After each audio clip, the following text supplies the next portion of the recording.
Sir నమస్తే నమస్తే. ఎక్కడి నుంచి సార్? హైదరాబాద్ సార్ మాది కూకట్పల్లి. కూకట్పల్లి. చెప్పండి సార్, ఎట్లున్నారు?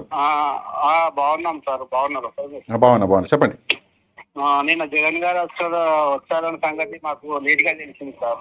లేట్గా తెలిసింది? మాకు కొద్దిగా వేరే వర్క్ బయటకు వెళ్ళి ఉంటాయి. ఓకే.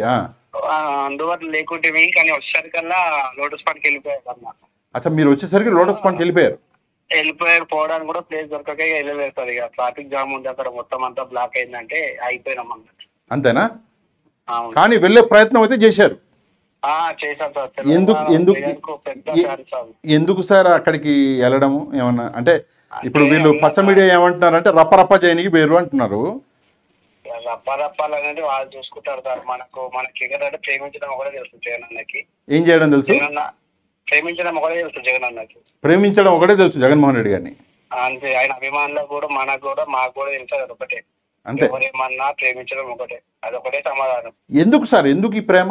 నాకు అర్థం కావట్లేదు. ప్రేమ అంటే సార్ అది పేదవాళ్ళకే తెలుస్తుంది సార్. ఆ ప్రేమ మధ్యతరగతి కుటుంబంలో బాధలు పడ్డ వాళ్ళకి, ప్రేమ వాళ్ళకి జగన్ అన్న ఏం చేసిండు అనేది, ఆయన ఏం చేస్తే మహారాష్ట్రానికి కూడా అటువంటి నాయకుడు కావాలనేది ఒక పేదవానికే తెలుస్తుంది. ఉన్న వాళ్ళకి అది పథకాలు అంటే వాళ్ళకి ఉచితాలు అనుకుంటారు కానీ ఆ పథకానికి ఉన్న వాల్యూ, ఆ విద్యకు ఉన్న వాల్యూ, ఆరోగ్యానికి ఉన్న బాధ, దవాఖానల చుట్టూ తిరిగితే ఆ బాధ అనేది అనుభవించే వాళ్ళకే తెలుస్తుంది సార్. అంతే. లక్షలు పెట్టి కార్పొరేట్ హాస్పిటల్కి వెళ్ళి బిల్లులు పెట్టుకొని చేసే వాళ్ళకి తెలియదు సార్ ఆ బాధ. అంతే అంటారు. సరే, మీరు జగన్మోహన్ రెడ్డి గారికి అంత పెద్ద అభిమాని కాబట్టి కూకట్పల్లిలో ఉంటారు. మీ పేరు కనుక తెలుసుకోవచ్చు అంటే చెప్పగలిగితే చెప్పండి, పర్లేదు. లేకపోతే నా పేరు కూడా అదే పేరు సార్. ఏం పేరు? అన్న పేరే నా పేరు. మీ పేరు కూడా జగనేనా? అవును sir. Very good, very good. సరే, మీరు అభిమాని. ఒక్క చిన్న ప్రశ్న అడుగుతా. ఒక 2 పనులు మీకు నిజంగా చాలా బాగా నచ్చినాయి, ఈ 2 పనులు జగన్మోహన్ రెడ్డి గారి. ఒక 2 పనులు చెప్పగలరా? అవును, 2 సార్. 10 చెప్తాను సార్. 2 చెప్పండి చాలు, ఇంకా 10 ఎందుకు, చెప్పండి.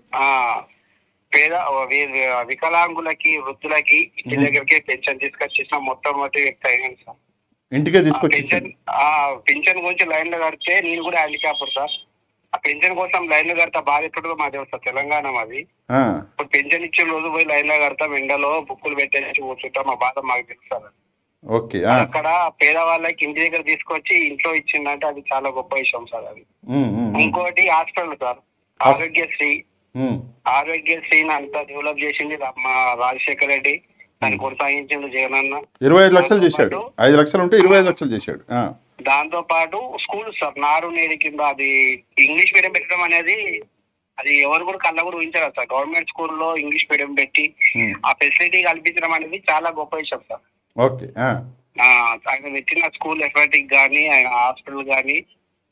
మరి మీరు ఇంత జగన్మోహన్ రెడ్డి గారు ఇంత చేసిండు అంటున్నారు కదా, మరి జగన్మోహన్ రెడ్డి గారిని ఎందుకు ప్రజలు ఓడగొట్టారు? అంటే ఎందుకు ఓడిపోయాడు జగన్మోహన్ రెడ్డి గారు? ప్రజలు ఓడగొట్టలేదు సార్. అది ఇప్పటికీ కూడా మేము కూడా నమ్మలేకపోతున్నాం సార్. అది జనాల్లో అన్న ప్రజల్లో ఓడిపోతే ఇంత అభిమానం ఎలా ఉంటుంది సార్? వ్యతిరేకత అంత 165 సీట్ల వ్యతిరేకత ఉన్నప్పుడు జనాలు అంతా రాకూడదు కదా సార్. ఎంతో కొంత రావాలి. వ్యతిరేకత అంత పెద్ద మొత్తంలో ఉన్నప్పుడు ఇంత అభిమానం ఉండదు సార్. అది ఓకే. అంటే నాకు తెలిసి జనాలు మటుకు జగన్ ఓడగొట్టలేదు సార్. జనాలు ఓడగొట్టలే. జనాలు మటుకు ఓట్లు జగన్ కే సార్. ఎవరికైనా అడగాలి సార్. అక్కడ మీ ఆంధ్రాలో ప్రతి ఊరికి వెళ్ళి అడగండి, 88% కూడా జగన్ కి ఓటేసినామంటారు. టీడీపీ ఎమ్మెల్యే గెలిచిన దాంట్లో కూడా. Okay okay okay okay. అది ఏమైంది అనేది వాళ్ళకే తెలియదు sir. Right sir, thank you very much Jagan గారు. హలో హలో హలో సార్, నమస్తే అండి. నమస్తే సార్. సార్ ఎక్కడి నుంచి అండి? సార్ మేము కరీంనగర్ జిల్లా దేవేంద్రపల్లి మండలం కింద మాట్లాడుతున్నాం సార్. కరీంనగర్ జిల్లా? అవును సార్. తెలంగాణ? తెలంగాణ. మాట్లాడేయండి, పర్లేదు, అందరూ వింటున్నారు, మాట్లాడండి. సార్ ఇప్పుడు జగన్మోహన్ రెడ్డి వచ్చిన పచ్చ మీడియాకు బాధనే, రాకపోయినా పచ్చ మీడియాకు బాధనే సార్. వచ్చిన బాధనే, రాకపోయినా బాధనే. బాధ. సరే, వస్తే ఏంది బాధ అన్నది మనం చూసినాము. రాకపోతే ఏంది బాధ? రాకపోతే ఏంటంటే భయపడ్డాడు జగన్మోహన్ రెడ్డి, ఒక తీవ్రవాది, ఒక హిస్మా అని చెప్తారు సార్. ఇది రాకపోతే భయపడ్డాడు, భయపడ్డాడు అని చెప్తారు. తీవ్రవాది అంటారు. కోర్టుకు రాకపోతే సరే, రాకపోతే అలా అంటారు, వస్తే ఇలా అంటారు. వస్తే ఇలా అంటారు సార్. అదేంటి సార్ మరి? అదేం అన్యాయం? అదే నాకు అర్థం కావట్లేదు సార్. ఇంకోటి ఏంటంటే జగన్మోహన్ రెడ్డి చేసిన పనులు చాలా గొప్ప పనులు సార్. ఒకటి ఆరోగ్యశ్రీ అనేది చాలా పేదవాడికి ఉపయోగపడే స్కీమ్ సార్ అది. ఓకే. అమ్మఒడి ఎంత మంచి సార్ కార్యక్రమం అది. నాడు నేడు అభివృద్ధి చేయడం. అవును. ఎంత పనులు చేసినా కానీ అక్కడ జనాలు ఏంటంటే జగన్మోహన్ రెడ్డి చేసిన పనులు చెప్పుకోలేకపోయింది సార్. నాకు చిన్న సందేహం అండి. అంటే మిమ్మల్ని ఒక సందేహం అడగాలి. చంద్రబాబు నాయుడు గారు 4వసారి ముఖ్యమంత్రి. 47 సంవత్సరాల ఆయనకి ఎక్స్పీరియన్స్ ఉంది, అనుభవం ఉంది, రాజకీయ అనుభవం. మరి ఇట్లాంటి ఆలోచనలు అంటే ఆరోగ్యశ్రీ, అమ్మఒడి, ఇట్లాంటి ఆలోచనలు చంద్రబాబు నాయుడు గారికి రావింది? అదే సార్, ఆయన ప్రైవేటీకరణ, ఆయన సిద్ధాంతం ప్రైవేటీకరణ చంద్రబాబు నాయుడు గారిది. చంద్రబాబు నాయుడు గారిది. ఓకే.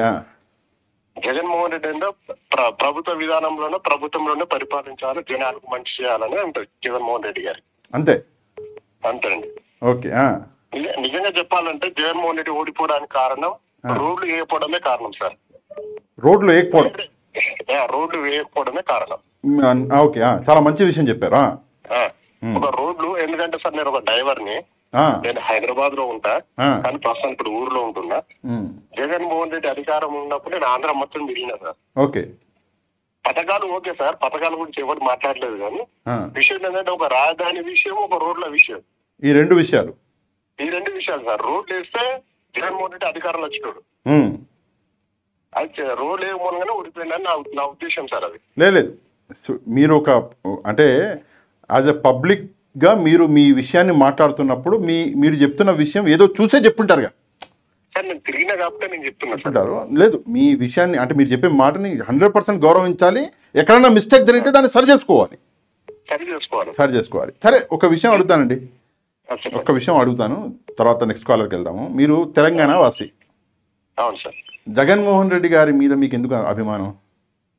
అభిమానం అంటే వాళ్ళ తండ్రి గారు మా నాన్నకు ఒకసారి యాక్సిడెంట్ అయితే ఆరోగ్యశ్రీ కింద 28 లక్షల రూపాయలు మాకు శాంక్షన్ చేసింది సార్. 28 లక్షలు? 28 లక్షలు గడిస్తే కొన్ని ఆయన సొంతంగా ఆయన సొంతం కొన్ని పైసలు ఇచ్చిండు, ప్రభుత్వం నుండి కొన్ని పైసలు ఇప్పించింది సార్. మాకు అభిమానం, అందుకనే మాకు జగన్ అంటే కూడా అభిమానం. అంతే సార్. సరే, మీరు ఆ మాట అన్నారు కాబట్టి ఇంకోటి అడుగుతాను సార్. చెప్పండి సార్. అదే విషయం కాదు, పథకాలు చాలా బాగున్నాయి సార్ ఆంధ్రాలో చాలా మంచి పథకాలు చేసిండు, అభివృద్ధి కూడా చేసిండు సార్. కానీ మీరు చెప్పుకోలేకపోయారు అంతే. సరే, నేను ఒక చిన్న విషయం అడుగుతా, మీరు ఆంధ్ర వాసి కాదు కాబట్టి మిమ్మల్ని అడగాలి. రాజశేఖర్ రెడ్డి గారికి ఉన్నటువంటి మంచి అలవాట్లలో జగన్మోహన్ రెడ్డి గారికి వచ్చినటువంటి అలవాట్లు ఏంటి? ఒక 2-3 చెప్పండి సార్. నిజాయితీ సార్. నిజాయితీ. ఓకే. మీ వాయిస్ బ్రేక్ అవుతుందండి, ఏమంటారు? జగన్మోహన్ రెడ్డి కూడా అంతే నిజాయితీగా ఉన్నాడు సార్. ఓకే. పేద ప్రజల పట్ల చాలా నిజాయితీగా ఉన్నాడు. పథకాలు ఇంటికే చేరాలని, ఇంటిగా ఎవరు మధ్యవర్తులు ఎవరు తినకూడదు అని చెప్పేసి ఇంటికే చేర్చింది సార్. పథకాలు ఇంటికే తెచ్చిండు సార్. దానికంటే పెద్ద గొప్ప ఏముంది సార్? విద్య రెండు బాగుంటుంది సార్, ఆటోమేటిక్ గా రాష్ట్రం అనేది బాగుపడుతుంది సార్. లేకుంటే ఎట్లా సార్? చాలా బాగా చెప్పారు సార్, చాలా బాగా చెప్పారు. ఒక మాట సార్, చిన్న విషయం. నాకు 2 అబ్బాయిలు సార్. చెప్పండి. త్రివేణి స్కూల్లో జాయిన్ చేసిన 2 అబ్బాయిలు. ఒక అబ్బాయికి వచ్చేసి 35,000 సార్ నర్సరీ. ఒక అబ్బాయి వచ్చేసి ఫస్ట్ క్లాస్ సార్, ఆయన 40,000 సార్. ఏ నుండి తెచ్చి కడతాం సార్? ఓకే. అంటే గవర్నమెంట్ స్కూల్ బాగుపడితే మనం అందులో చదివించుకుంటాం కదా సార్. అవునవును, చాలా బాగా చెప్పారు, నిజంగా చాలా బాగా చెప్పారు. ఆంధ్ర ప్రజలకు చెప్పేది ఏంటంటే మీరు ఆలోచించండి. షోలు చిన్న పనులు చేసి మేము చేసామని మీడియాలో ప్రచారం చేసుకున్నారు కదా సార్. ప్రజలు ఆలోచించాలి ఒకసారి. ఆంధ్ర ప్రజలు ఎవరు మంచి చేస్తారు, ఎవరు చెడు చేస్తారు అనేది చూసుకోవాలి. రైట్, చాలా బాగా మాట్లాడారు. Thank you sir. Thank you sir.